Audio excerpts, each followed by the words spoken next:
Welcome to Champion Gearing Part 2 with none other than Nubsy from Nubsy Plays a Directionless Account.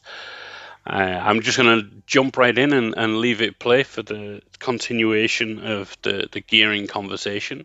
And if you're coming into this fresh, please make sure you watch the first part first. I'll link it in the description. Thanks very much. Enjoy the video. So going back to Ninja, ideally, we would have crit damage on his gloves. Oh, I actually do have crit damage on his gloves. But I have crit damage on his gloves, and he's not crit capped. So we're missing possible damage there, right?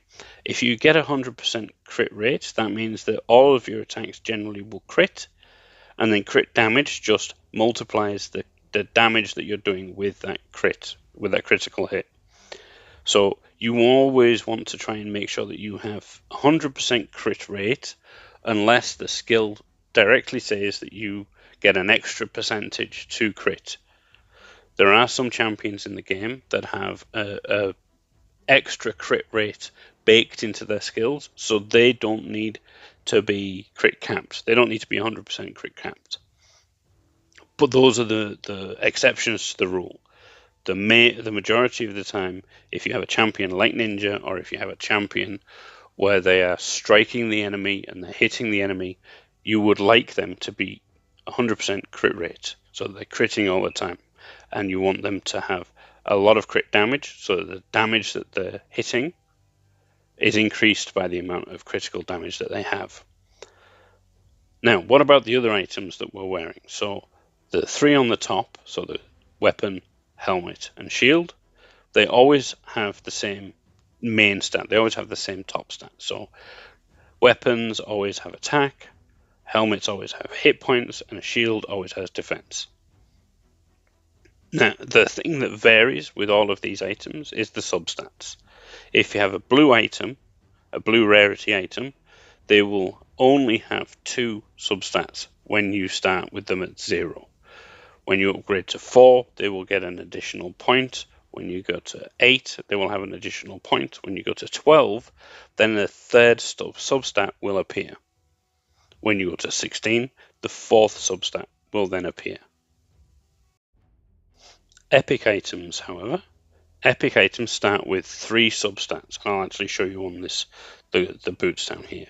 So this boots has 3 substats already on it. And when I take the boot to level 4, they will gain 1 bonus. So their attack percentage on these boots has upgraded. Take it to 8, there will be another bonus added. This one landed in the flat attack. Ideally, I wouldn't be upgrading these boots anymore, but for the purposes of demonstration, taking it to 12, we get a third bonus to the substats, and that's landed in attack.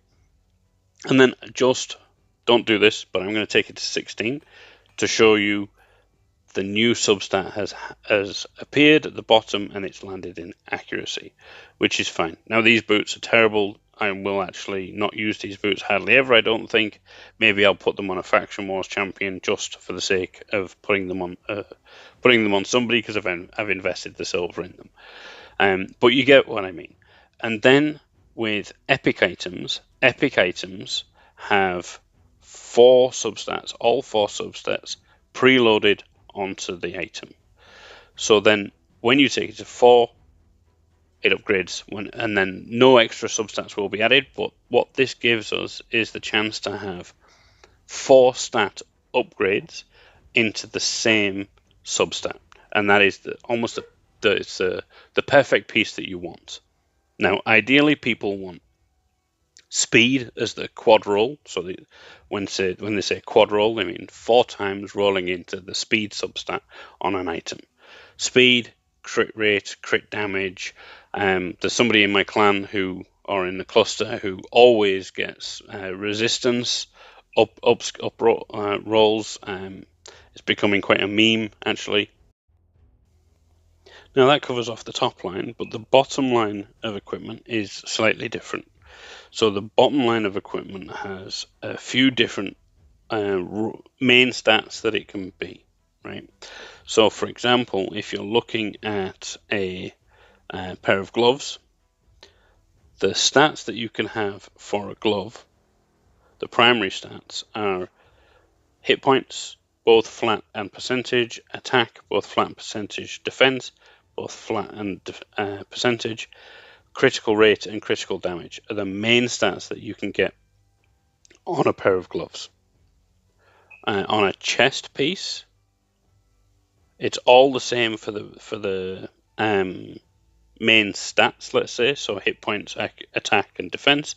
However, you cannot get speed, and you cannot get critical rate and critical damage as a main stat on a chest item, just resistance and accuracy.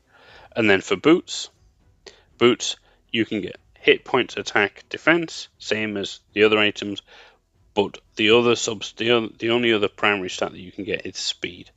And when you're first gearing champions, and when you're first looking to build champions, the main thing that you want to secure on a champion is a pair of speed boots.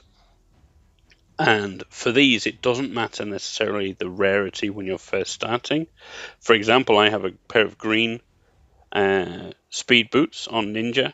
Now, they're only 5-star, but that's okay. The difference between 5-star and 4-star, 5-star and 6-star with these boots is 5 speed. So I'm missing 5 speed, a possible 5 speed on these boots, having a 5-star equipped. But it's not that big of a deal. So when you're first gearing champions, look for speed boots. You can get them in the campaign. You can get a pair of speed set items. So these, with the 12% bonus speed, if you have 2 speed items equipped. You can get these in the campaign, and you can get them in the Palace of, I can't remember the name of it, Aravia. You can do stage 6 on Brutal, or maybe you can do Nightmare. Now on this account it hasn't got Nightmare that far yet, but you can get a pair of common or grey speed boots 6-star, and those will do as a starter item. So that's the basics of actually the gear itself and what you're kind of looking at. What you're looking for when you gear a champion, it depends on the type of champion. You see, Ninja is an attack champion. We have Apothecary is a support champion. And support champions, generally speaking, you're not too concerned with getting them 100% crit capped, and you're not then too concerned with stacking crit damage on them. Apothecary, for example, we want him as fast as possible, as much hit points as possible, as much defense as possible, so that he can survive for as long as he can, keep increasing the speed of his allies, keep healing his allies, and then doing his regular A1 when he has the chance. But Apothecary, his goal is to stay alive and support the team. Ultimate Death Knight is a defense-based champion. You see that. So we want to be stacking hit points in him. We want to be stacking defense in him. Doesn't necessarily want to be that fast, especially in late game stuff. A lot of people have him as slow as possible, but that's on for another time. But this is the main goal. There's the 3 types, right? There's defense, hit points, support, and attack. And then the determining factor of things that you need to be taking an interest in is, does the champion need to place debuffs on an enemy? If the champion has a chance to land a debuff on an enemy, then they usually need accuracy. If you're not worried about landing the debuff, you don't need accuracy. And then the next thing that you're paying attention to is where the damage is based on. For UDK, his damage is based on defense for this skill, defense for that skill. Usually, if the defense on one skill, the defense on the rest of the other skills. Let's look at Kayle. Kayle's damage is based on attack, and he has a chance of landing a debuff on the enemy. So we know already that he needs accuracy, and he has attack damage based, so you can put attack into him and you can put accuracy into him so that he can land his debuffs and he can still hit. There's two ways people generally build Kayle, two different ways. If they're using him in the clan boss, they add accuracy on him so that he's able to land his poisons on the clan boss. Or if they're using him as a campaign farmer or a farming champion, then they will just stack attack on him, crit damage, crit rate, and not bother about filling the accuracy demand because they're not interested in actually landing the poisons. They just want him to clear out waves, destroy the enemies without actually landing poisons on them. So depending on where you're using the champion, it can also determine how you want to gear the champion.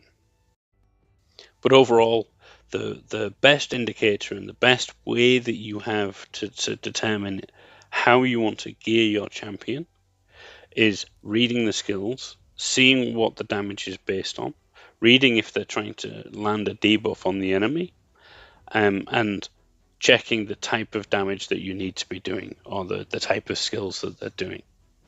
And that's the best way that you can see to gear your champions.